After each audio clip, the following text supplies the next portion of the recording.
Hi friends, welcome to our channel. போன வீடியோவில் நான் சொல்லியிருந்தேன் என்னோட பையனுக்கு ஃபேன்சி ட்ரெஸ் காம்படிஷனுக்கு வாட்டர்மெலன் ட்ரெஸ் ரெடி பண்ணேன். நானே ரெடி பண்ணேன். நெக்ஸ்ட் வீடியோவில் எப்படி பண்ணுறதுன்னு சொல்கிறேன் அப்படின்னு சொல்லியிருந்தேன். அதுக்கான வீடியோ தான் இது. வாட்டர்மெலன் கலருக்கு ஏற்ற மாதிரி க்ரீனும் ரெட்டும் நான் வந்து லைனிங் பீஸில் தான் எடுத்தேன். ரெட்டு ஒரு 1/4 மீட்ரு, க்ரீன் ஒரு 1/4 மீட்டர்னு 1/2 மீட்டர் தான் மொத்தமே வாங்கியிருந்தேன். மொத்தமே எனக்கு 18 ரூபாய் தான் ஆச்சு. இதில் வாட்டர்மெலனோட விதை இருக்கிற மாதிரி ட்ராயிங் பண்ணி எடுத்துக்கிட்டேன். க்ரீனில் வந்து வாட்டர்மெலன் ஐஎம்ஏ வாட்டர்மெலன் அப்படின்னு சொல்லிட்டு நானே ட்ரா பண்ணி எடுத்துக்கிட்டேன்.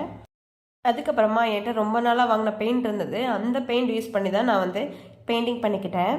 நீங்களும் இது மாதிரி ட்ரை பண்ணிங்கன்னா அடியில் ஒரு பேப்பர் வச்சுட்டு அதுக்கப்புறமா பெயிண்ட் பண்ணுங்கள். இல்லைன்னா தரையிலலாம் ஒட்ட ஆரம்பிச்சிடும். பெயிண்ட் பண்ணிவிட்டு ஒரு 2 hours மட்டும் நல்லா காய விட்டுட்டு அதுக்கப்புறமா நம்ம ஸ்டிச் பண்ண ஆரம்பிச்சிடலாம்.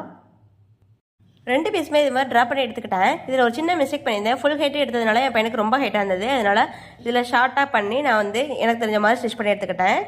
ஃபினிஷ் பண்ணதுக்கப்புறம் இந்த மாதிரி தான் இருக்குது. எப்படி இருக்குன்னு பார்த்துட்டு சொல்லுங்கள். தேங்க்யூ.